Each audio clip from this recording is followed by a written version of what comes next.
जो सारे spiritual tradition Bharat के हैं, उन्होंने ये दो चीजें बोली हैं, आपकी चीफ एनिमी है, राग और द्वेष, राग और द्वेष, डिजायर और एवर्जन। संस्कार है क्या?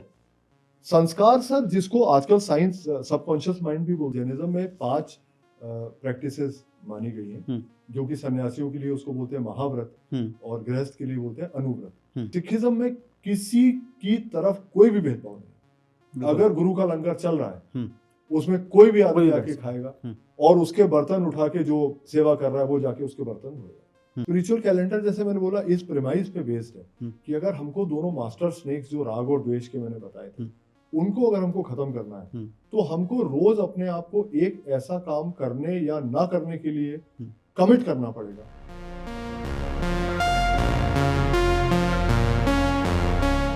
सर्विस के दौरान लिमिटेड टाइम में भी आपने इतना कुछ किया, ये अपने आप में बहुत बड़ी बात है। ठीक है, और इसी ने मेरे को बहुत इम्प्रेस किया। हमने कहा भाई, एक सर्विंग ऑफिसर के साथ मैं आज बात कर रहा हूँ, ठीक है, जो कि स्पिरिचुअलिज्म में इतनी डीप जा चुका है। ठीक है, तो ठीक है, क्रिया योग के हमने की बात कर ली। अब हम आते हैं आपके बेसिकली आपकी जो किताब है द अल्टीमेट लैडर। ठीक है, चलिए पहले इसमें आपने क्या लिखा है, एक उसका ओवरव्यू दीजिए, फिर हम आपके और 2 ट्रेडिशन जो है जैनिज्म और सिखिज्म पे जाएंगे, क्योंकि वो भी आपने इसमें अच्छे से कवर किया है। ठीक है, तो पहले हम समझते हैं कि ये किताब आपने जो लिखी, क्यों लिखी और किसी को ये किताब क्यों पढ़नी चाहिए? Why should I read and why should my viewers read this book? Absolutely, very good question. One answer is sir that it is got a distillation, जो हमारे इंडिया के जितने भी दर्शन हैं, 12 दर्शन में ट्रेडिशनली मानते हैं, सिखिज्म भी एक दर्शन अपने आप में है, तो जो 13 दर्शन हमें भारतीय दर्शन है, सबका एक ही एम है, एंड ऑफ सफरिंग। तो अगर किसी को सफरिंग है, जो मुझे पूरा यकीन है हम सबको किसी न किसी तरह की सफरिंग है, तो हर दर्शन उसके बारे में क्या बोलता है और उस दर्शन से कौन कौन सी बेस्ट प्रैक्टिसेस है जो आप निकाल के उसको यूज कर सकते हो अपनी सफरिंग को खत्म करने के लिए। अगर आपकी ये चाह है तो आपको वो इस किताब में मिलेगा, एक बड़े स्ट्रक्चर्ड तरीके से, एक बहुत सिंपल तरीके से। बिल्कुल, इनफैक्ट इसीलिए सबसे पहले मैंने आपसे जो है आपके बैकग्राउंड को और अद्वैत के बारे में जो मेन फैक्टर इसमें है और जिसके बारे में सबसे ज़्यादा चर्चा हुई है, उससे रिलेटेड चीज़ें, इन सब चीज़ों पर हमने इसलिए डिस्कशन किया ताकि हमारे व्यूअर्स को पता लगे कि ये किताब लिखी गई है काफ़ी एक्सपीरियंस के साथ और निचोड़ निकाल करके उन चीज़ों का इसमें आपने समावेश किया है। और उसके बाद जो सबसे आखिर में जो आपने एक रास्ता बताया है, ठीक है, वो अल्टीमेट लैडर में बेसिकली जो है आपने जो हमारा सांप सीढ़ी का जो गेम है, ठीक है, ये अल्टीमेट लैडर वहाँ से आता है। पहले तो ये बताइए आप। हाँ सर, तो ये मेटाफर अल्टीमेट लैडर इसी का है सर, और मैं उसको इस तरीके से समझाता हूँ कि हम सबको अल्टीमेट पीस चाहिए, अल्टीमेट हैप्पीनेस चाहिए, हर समय चाहिए, और 10 में से 10 चाहिए। बिल्कुल। अगर उसको मैं सांप सीढ़ी के गेम का 100 नंबर का जो बॉक्स है वो मानूं, और हम कहीं पे हैं अभी, हैप्पीनेस में हम कहीं पर हैं, हम 0 पे भी हो सकते हैं, 10 पे भी हो सकते हैं, 20 पे भी हो सकते हैं, करेक्ट, जाना हम सब 100 पे चाहते हैं। अब जब हम सीढ़ी पे चढ़ रहे होते हैं, सांप सीढ़ी में क्या होता है, कहीं ना कोई सांप आता है। अब वो सांप क्या है, हमारा दिमाग है, वो तरह तरह के सांप बनाता है, कुछ असली है, कुछ वो बना लेता है, और सांप डसता है तो हम लुढ़क के फिर से नीचे वाली सीढ़ी पे पहुंच जाते हैं, तो सारा उतना देर का काम सब बेकार खराब हो जाता है। अब हम फिर सीढ़ी चढ़ना शुरू करते हैं, फिर सांप हमें काटता है। अल्टीमेट लैडर बोलता है क्या कोई एक ऐसा तरीका है कि आप जिस भी कोष में अभी हैं वहां से आप सीधे 100 नंबर पे पहुंच सकते हैं क्या, और बीच में कोई सांप भी ना काटे। इसलिए इसका नाम मैंने अल्टीमेट लैडर लिखा है, और इसकी टैगलाइन है avoiding the snakes that disturb our peace. तो टैगलाइन यही बोलती है कि वो कौन सी सीढ़ी है जो बिना किसी सांप के काटे हमको अल्टीमेट हैप्पीनेस तक पहुंचा सकती है। बिल्कुल। तो इसमें जो है, जो आपने जो सांप बताए हैं उसके बारे में थोड़ा चर्चा करिए। हाँ सर, सांप जो है वो मैंने माइंड स्नेक्स बोला है, जो माइंड, क्योंकि हमारा जो दिमाग है वो तरह तरह की चीजें पैदा कर सकता है जहां पर कुछ नहीं भी होता है। अब मैंने मौर्य सर को गुड मॉर्निंग बोला बड़े जोश से, मौर्य सर अपने ख्यालों में खोए थे, उन्होंने मेरे गुड मॉर्निंग का जवाब नहीं दिया। अब मैं सोचा रहूंगा पूरे दिन कि मेरा गुड मॉर्निंग का जवाब क्यों नहीं दिया, तो ये कीड़ा काट लिया। अब मेरा वही सांप जो है वो अच्छा, हाँ कि अच्छा, परसों भी जब मैं मिला था तो बड़ा सर ने ल्यूक वार्म सा गुड मॉर्निंग का जवाब दिया था। अच्छा, 2 व्हाट्सएप मैसेज भेजे, वो भी सीन जोन करके छोड़ दिया है। अब मैं स्टोरी क्रिएट कर रहा हूँ अपने दिमाग में। क्यों? क्योंकि मौर्य सर ने मेरे जवाब नहीं दिया गुड मॉर्निंग का। मौर्य सर ने जेन्युइनली मुझे देखा ही नहीं था सर में। करेक्ट। लेकिन मैंने स्टोरी बनानी शुरू कर दी। ये अपने माइंड का ही अपने माइंड। अब मौर्य सर की हर चीज मुझे अखरने लगी कि देखो मौर्य सर ऐसे बात करते हैं, इनको तो बात करने का वो तरीका नहीं है, उस आदमी को उन्होंने इतना डांट दिया। अब मेरे को मौर्य सर में सब चीज खराब लगने लगी। हो सकता है घर में जाकर के अपनी वाइफ को भी बताया। अब वाइफ को भी बताएं। अब वाइफ को मैंने वो सांप से डसवा दिया। अब वो वाइफ जो है वो मिसेस मौर्य के बारे में सोचेंगे। ठीक है, तो ये है। तो ये जो माइंड स्नेक्स हैं हमारे, ये माइंड स्नेक्स की प्रॉब्लम दो है। एक तो ये स्नेक बड़े चंचल है, हमारी एक जगह हम इनको टिक के नहीं बैठने देते। इधर भी जाना है, उधर भी जाना है, ये भी करना है, वो भी करना है। जो इसकी माइंड की गलती नहीं है, माइंड का सिर्फ एक काम है, हमारा सर्वाइवल। जो हजारों साल से हमारा ब्रेन और दिमाग का एक ही काम रहा है कि भाई इस आदमी को जिंदा रखना है। करेक्ट। आपको हैप्पी रखना माइंड का काम कभी नहीं था। वो तो इसीलिए वो हमेशा थ्रेट देखेगा, या नहीं है वहां भी देखेगा। और वो चीज जो आपकी जरूरत की नहीं है, उसको हल्का सा भी लगेगा इसकी जरूरत है, बोलेगा धर लो इसको।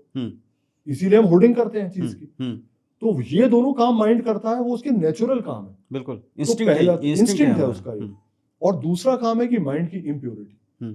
इम्प्योरिटी है हमारे दिमाग में कि हमारे इतना सारा हम आसपास में अपने जो देख रहे हैं समाज की हालत, वही सब हम कचरा देख रहे हैं। और स्मार्टफोन ने वो चीज और खराब कर दी है। वो तो ये दो चीजें जो हमारी हैं कि एक तो हमारा माइंड स्कैटर्ड है और दूसरा हमारा माइंड इम्प्योर है। इन दोनों से दो मेन प्रॉब्लम शुरू होती है। जो सारे स्पिरिचुअल ट्रेडिशन भारत के हैं, उन्होंने ये दो चीजें बोली हैं, आपकी चीफ एनिमी है, राग और द्वेष, डिजायर और एवर्जन। और ये जो दो मेन स्नेक हैं, इनसे 6 छोटे छोटे सपोले पैदा होते हैं। वो छोटे सपोले जो हम उसको षड रिपु या षड अरि भी कहा गया। तो काम, क्रोध, लोभ, मोह, मद और मत्सर्य, ये 6 सपोले पैदा होते हैं। और ये सपोले अनगिनत सपोले पैदा करते हैं उसके बाद। तो ये माइंड के ये जो दो मेन मास्टर स्नेक है, राग और द्वेष, सारे के सारे ट्रेडिशन जो 13 की मैंने बात करी, वो किसी न किसी रूप में इन दोनों मास्टर स्नेक को आइडेंटिफाई करते हैं और उसको ठीक करने का तरीका बताते हैं। बिल्कुल, अपने अपने तरीके से बताते हैं। कोई भक्ति का मार्ग बताता है, कोई ज्ञान का मार्ग बताता है, कोई कर्म का मार्ग बताता है, कोई ध्यान का मार्ग बताता है, कोई कॉम्बिनेशन बताता है। लेकिन आखिरी एम एक ही है कि जो माइंड के स्नेक हैं, जो आपके अंदर अहंकार की भावना पैदा कर रहे हैं कि सारी दुनिया मेरे से शुरू है और मेरे से ही खत्म है, मैं ही सबसे इंपॉर्टेंट हूँ, बाकी की चीज मैं छीन लूंगा पर मुझे चाहिए, और ये चीज मैं किसी को शेयर नहीं करूंगा, क्या पता मेरी 10 पीढ़ी बाद चाहिए हो। करेक्ट। तो जो आदमी अभी उसके बिना मर रहा है, मैं उसको नहीं दूंगा, मैं अपने पास ये सोच के रखूंगा कि 10 साल बाद मेरे बच्चे के काम आएगी। तो ये राग द्वेष की जो प्रॉब्लम जो होती है, सारे के सारे ट्रेडिशन इसको आइडेंटिफाई कर चुके हैं। अब इसको ठीक कैसे करना है, सारे रास्ते हमें इसी तरफ ले जा रहे हैं।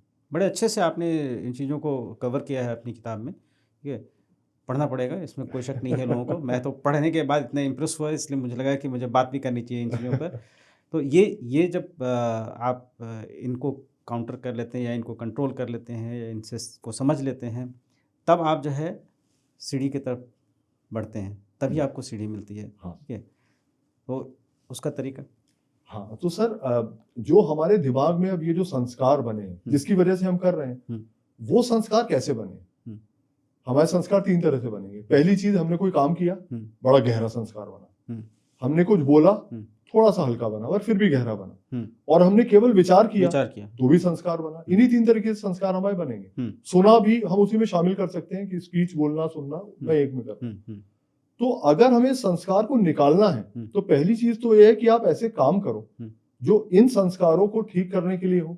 मतलब कि पहले तो संस्कार है क्या? संस्कार सर, जिसको आजकल साइंस सबकॉन्शियस माइंड भी बोलती है कि आजकल साइंस बोलती है सर कि हमारे जो भी थॉट्स हैं, जो हमको लगता है हमने सोचे, वो थॉट्स हमने नहीं सोचे।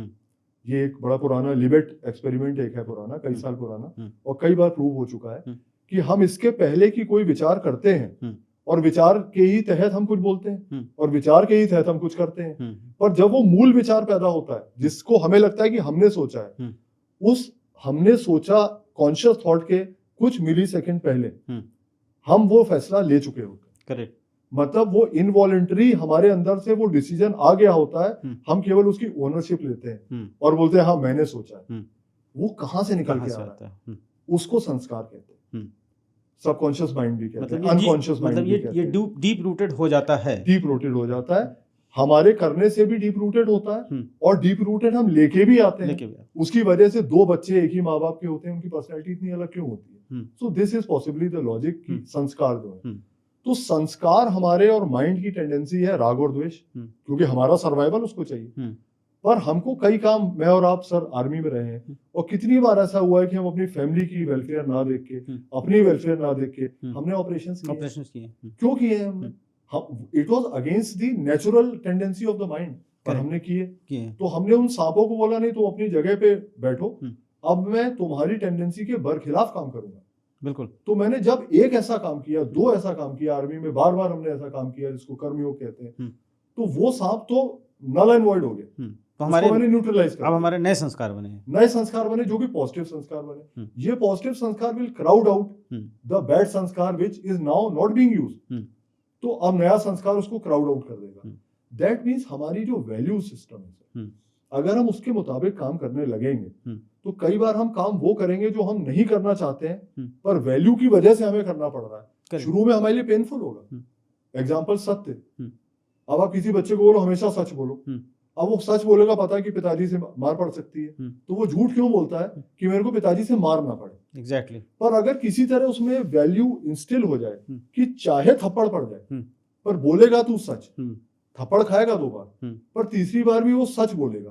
अब क्या है, जो झूठ का संस्कार है वो क्राउड आउट हो गया। बिल्कुल। अब वो सच ही बोलेगा और कुछ समय के बाद, कुछ साल के बाद उसका सच बोलना स्पॉन्टेनियस हो जाएगा, उसको सोचना नहीं पड़ेगा।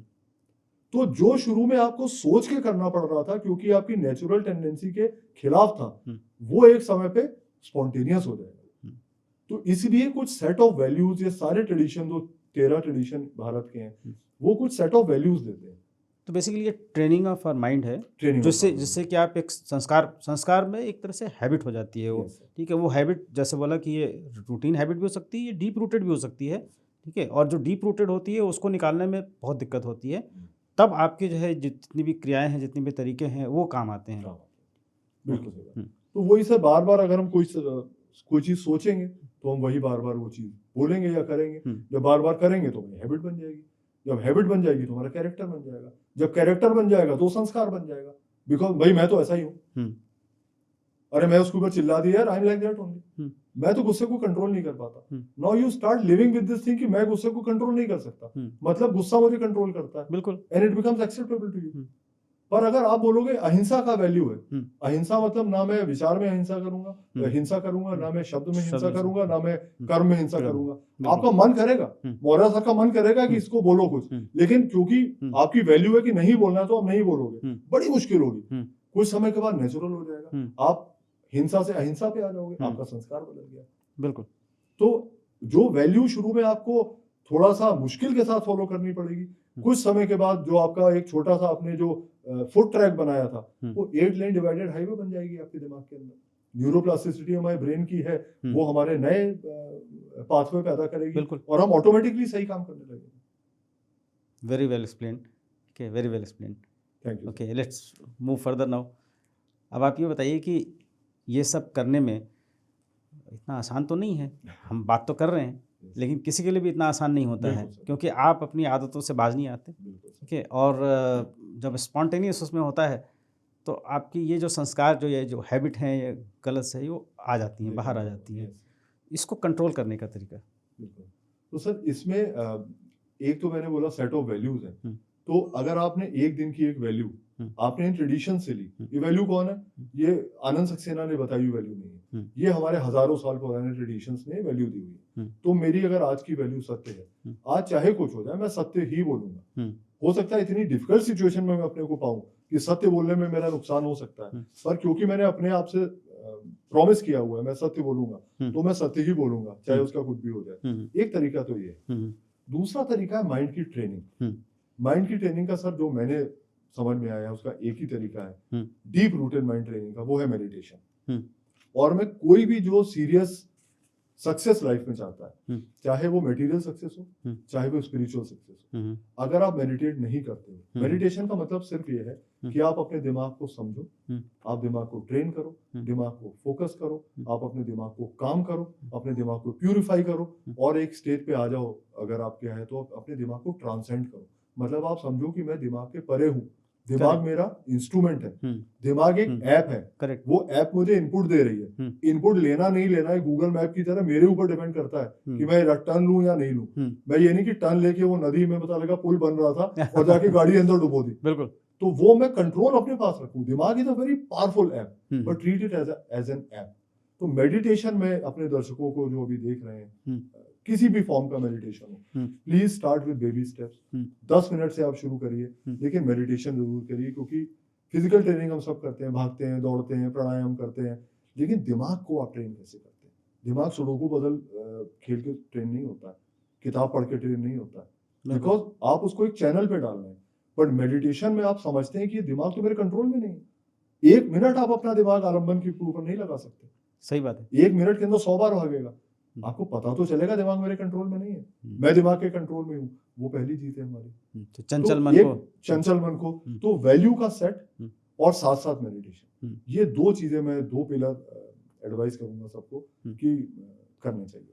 एक बहुत अच्छी चीज़ जो इस किताब में आपने लिखी है आपने, और आपने एक तरह से ऑप्शन दिया है, जो रीडर्स हैं उनको एक ऑप्शन दिया है कि भाई मैं बोल रहा हूँ वेदांत, उसकी ये चीज़ें हैं, उसमें आपको भगवद गीता से ये चीज़ लेनी चाहिए, ठीक है, आपको योग से, योगाचार से ये चीज़ें लेनी चाहिए पतंजलि के, फिर आपने जो है बुद्धिज़्म के हिसाब से जो है बताया कि उसमें ये चीज़ें हैं, ठीक है, और अब हम आते हैं जैनिज़्म और सिखिज़्म के ऊपर, ठीक है, तो इनमें भी जो है करीब करीब वही चीज़ें हैं जो दी हुई हैं।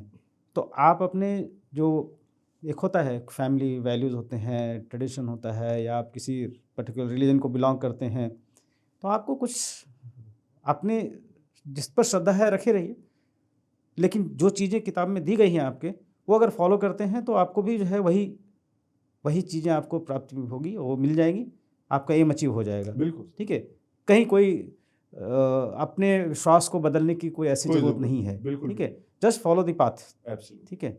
सो now can we go ahead with Jainism में आपको क्या? हाँ सर, जैनिज्म में सबसे बहुत इंटरेस्टिंग बात अगर दर्शकों के लिए मैं बताना चाहूँगा कि जैनिज्म में 5 प्रैक्टिसेस मानी गई हैं, जो कि सन्यासियों के लिए उसको बोलते हैं महाव्रत और गृहस्थ के लिए बोलते हैं अनुव्रत।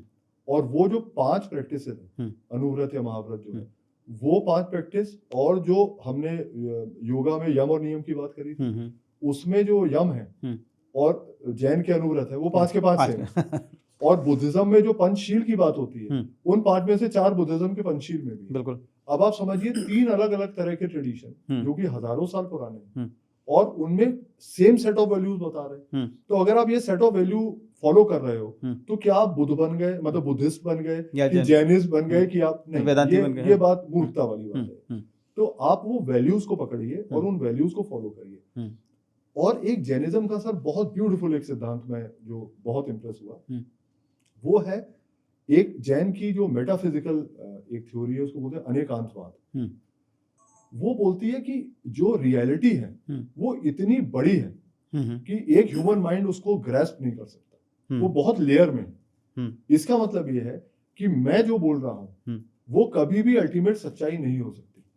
मतलब कि मेरे अंदर वो ह्यूमिलिटी होनी चाहिए, ये समझने की, चाहे मेरा कितना भी कन्विक्शन हो, चाहे कितनी भी इंटेलेक्ट हो मेरी, मुझे मान के चलना चाहिए कि मुझे 100% नहीं पता है। बिल्कुल। और एक बड़ी फेमस स्टोरी है जैन की कि 6 अंधे आदमी एक हाथी को छू रहे हैं। कोई हाथी की सूंड को छू रहा है तो कह रहा हाथी की सूंड छू के कह रहा है ये तो पाइप है। एक पूंछ को छू रहा है, कह रहा है ये तो रस्सा है। कोई उसके पैर को छू रहा है, कह रहा है ये तो पोल है। कोई उसके पेट को छू रहा है, बोल रहा है तो दीवार है, और आपस में लड़ रहे हैं। तो कह रहे हैं कि हम और आप भी उसी अंधे व्यक्ति की तरह हैं जो एक रियलिटी का एक स्लाइस देख रहे हैं, वो पूरी रियलिटी नहीं है। इसलिए इस झगड़े में मत पड़ो, सबकी बात सुनो, सबकी बात को समझो। एक ये इनकी, और एक दूसरी सर बहुत इसकी अच्छी बात है एक इनका कि साल में एक बार प्रैक्टिस है कि सब कुछ माफ कर दो। किसी ने आपके साथ कुछ भी किया उसको आप माफ कर दो, and start with a clean slate. तो अदर देन जो अनुव्रत जो मैंने 5 बताए थे, ये 2 चीजें मुझे बहुत फैसिनेटिंग लगती हैं, जो बताइए इसमें धर्म की तो कोई बात ही नहीं। हर एक आदमी जो भी सेंसिबल आदमी है उसको ये फॉलो करना चाहिए। बिल्कुल। और हमारे आज के डिफरेंसेस ऑफ ओपिनियन जो सो कॉल्ड हैं, चाहे वो फैमिली में हो, चाहे हम देख रहे हैं what is happening in the globe today, is basically difference of opinions. और जो ये जो सबसे अच्छी बात जो आपने बताई क्षमा करने की बात जो है, ये तो एक्चुअली सबसे इम्पॉर्टेंट चीज़ है, ठीक है। क्योंकि जब हम क्षमा करते हैं तो उसमें क्या है कि आपने गलती की, ठीक है, मुझे बुरा लगा तो मुझे आपको क्षमा करना है, ठीक है, और मेरी गलती जो थी, ठीक है, आपने मुझे क्षमा करना है, ठीक है, तो मैं आपसे क्षमा मांगूंगा, आपको क्षमा करूंगा। और तीसरा एक जो चीज़ सब भूल जाते हैं वो जो है सबसे इम्पोर्टेंट जो मुझे लगता है, अपने आप को भी क्षमा करना है। बिकॉज अगर आप अपना बर्डन अपने साथ लेके चलेंगे तो नहीं होगा, तो आपको अपने आप को भी क्षमा करना है, ठीक है। तो इन 3 चीज़ों के से क्षमा पूरी हो जाती है, ठीक है। तो बहुत अच्छी चीज़ें हैं जो कि आपके अलग अलग रिलीजन में हमारे जो हैं, ठीक है। अभी हम आते हैं सिखिज़्म पे। तो Sikhism sir again beautiful tradition, और उसमें जो सबसे स्ट्रॉन्ग सिखिज़्म में जो सेवा का एक सेंस है, सेवा, आप जाओ बाहर दूसरों के लिए काम करो। आप समझिए सर कि हमारा जो अहंकार है, जो मेरे को सिर्फ अपने और मेरे परिवार के लिए करने पे मजबूर करता है, सिखिज़्म आपको बोलता है बाहर जाके सेवा करो। तो आप अपने अहंकार को बड़ा कर रहे हो, आप अपने परिवार को बड़ा कर रहे हो, आपका ईगो अपने आप कम होने लगता है, आपके अंदर कंपैशन अपने आप आने लगता है। हाँ, उतने बड़े अहंकार में आप एक छोटा अहंकार, आपका आई छोटा हो जाता है। जो पहले कैपिटल आई आपकी जिंदगी का मतलब सब कुछ था, अब वो छोटा होने लगता है। फिर एक भक्ति का बहुत स्ट्रॉन्ग ट्रेडिशन है सिखिज्म में। फिर एक कीर्त करो का वो है कि कर्म करो, अपना जाओ निष्काम कर्म करो, जाके अपना काम करो। और चैरिटी के बारे में मैंने बता दिया, भक्ति के बारे में मैंने बता दिया, और सबसे ब्यूटीफुल चीज जो है कि it is absolutely unifying religion. Sikhism में किसी की तरफ कोई भी भेदभाव नहीं। अगर गुरु का लंगर चल रहा है, उसमें कोई भी आदमी आके खाएगा, और उसके बर्तन उठा के जो सेवा कर रहा है वो जाके उसके बर्तन धोएगा। उससे कोई फर्क नहीं पड़ता आपके समुदाय के हो, आपके धर्म के हो, आपके प्रांत के हो, आपके देश के हो। चाहे जूठे बर्तन साफ करने हो, चाहे आपके जूते जो है साफ करके आपके साफ करना हो, तो करना हो, तो आपको एक दूसरे आदमी की रिस्पेक्ट करना आपके अंदर ह्यूमिलिटी पैदा करता है। ये बहुत बड़ी ब्यूटी एक सिखिज्म की है, जो भी मैंने स्पिरिचुअल कैलेंडर में ये सब चीजें भी जगह जगह पे डाली हैं 30 दिन में सारी वैल्यू फिट करके। तो ये 3-4 वैल्यू सिखिज्म की मुझे लगा कि बहुत यूनिक और बहुत स्ट्रॉन्ग है, जो हम सबको फॉलो करनी चाहिए। अब हम बात करते हैं जो आपने उसमें अपनी किताब में स्पिरिचुअल कैलेंडर बताया है, ठीक है। ऑब्वियसली हम उसको पूरा डिटेल में नहीं बात कर सकते यहाँ पे, उसके लिए तो हमारे दर्शकों को किताब पढ़नी पड़ेगी। लेकिन उसका एक इंट्रोडक्शन, ठीक है, वो दीजिए। हाँ सर, तो स्पिरिचुअल कैलेंडर जैसे मैंने बोला इस प्रेमाइस पे बेस्ड है कि अगर हमको दोनों मास्टर स्नेक्स जो राग और द्वेष के मैंने बताए थे, उनको अगर हमको खत्म करना है, तो हमको रोज अपने आप को एक ऐसा काम करने या ना करने के लिए कमिट करना पड़ेगा कि कम व्हाट में, आज ये काम है या तो मैं करूंगा या ये काम मैं नहीं करूंगा। तो मैंने क्या किया है, उस वैल्यू को जो कि इन 13 ट्रेडिशन से ली गई है, बहुत केयरफुल मैंने एनालिसिस किया है। और ये 13 ट्रेडिशन और भगवत गीता, बेसिकली 14 मैंने टेक्स्ट यूज करी है या ट्रेडिशन यूज करे हैं, और उसके बाद कॉमनैलिटी हटा के मैंने करी है, और उसको मैंने बहुत सिंपल डूज एंड डोंट्स में कन्वर्ट कर दिया है। तो अगर मैं बोलूं आज की मेरी वैल्यू मान लीजिए सत्य है, अब सत्य आप क्या करोगे, तो मैंने बोला सत्य में ये चीज आपको करनी है आज, ये चीज आपको नहीं करनी है। सपोज मैंने आपको 5 पॉइंट डूज के बोले, 5 डोंट्स के बोले, आप उसमें से एक एक चीज पकड़ लीजिएगा। आज की मेरी वैल्यू सत्य है, इस 5 वैल्यू, इसके अंदर के 5 डूज में ये काम मेरा है और ये काम ना करने का मेरा है। बस उसको अपने दिमाग में रखिए। आप जो क्रियाकलाप दिन का कर रहे हो, आज का मेरा क्रियाकलाप का ये डू है और ये डोंट है। और जब आप रात को सोने के लिए जाते हो, आपने 1 मिनट अपने को भी देना है कि आज मैंने भटक गया, 10 में 10 आए या 10 में 0 आए, और अगले दिन अगली वैल्यू। तो जब हम हर महीने इस तरीके से चर्निंग करते रहेंगे, हमारे दिमाग की शुद्धि और हमारे दिमाग का, और मैंने बोला मेडिटेशन हमारे दिमाग की स्कैटरिंग को कम करेगा, और इससे हमारे दिमाग की शुद्धि होती रहेगी। और दोनों चीजें जब मिल के धीरे धीरे, ये 1 महीने 2 महीने में नहीं होगा, लेकिन हाँ baby step, I am convinced हम पक्का लेंगे सही दिशा में। In fact pleasure talking to you Anand. In fact मैं तो रिकमेंड करूँगा अपने सभी दर्शकों को कि आपकी किताब द अल्टीमेट लैडर सभी लोग खरीदें, ठीक है, और इसको पढ़ें। और जो आखिरी चैप्टर है वो तो निचोड़ है सबका, लेकिन ये नहीं कि वहीं से शुरू करें पूरी किताब पढ़ें। पूरी किताब में इतनी अच्छी जानकारी दी गई है, और ये तो इतने सरल शब्दों में है, अच्छे से, हालांकि इंग्लिश में है। मैं तो चाहूँगा कि एक इसका हिंदी वर्जन में निकालिए। हाँ सर, वो ठीक प्लान में है सर। हाँ, Yes. और एक और छोटा सजेशन, कुछ चीज़ें जो अंग्रेजी में लिखी हैं, जो टर्मिनोलॉजीज़ हैं, उनको आप इस किताब में भी, अगले संस्करण में इसके हिंदी में भी उसमें लिखिए, ठीक। क्योंकि वो जब पढ़ने में ना, हिंदी वाला जो है, क्योंकि वो आप एक फ़िलॉसफी जो कि बेसिकली हिंदी में लिखी गई है, संस्कृत में लिखी गई है, Yes. तो वो टर्मिनोलॉजी उसमें ज़्यादा बेहतर समझ में आती है। बिल्कुल सही सर। ठीक है, तो ये हमारा सजेशन है। आप बिल्कुल sir. And once again thank you very much, ठीक है, for being on our Thank podcast. you very much for calling me. All the I think best. it was a very, very interesting conversation. Thank you, sir.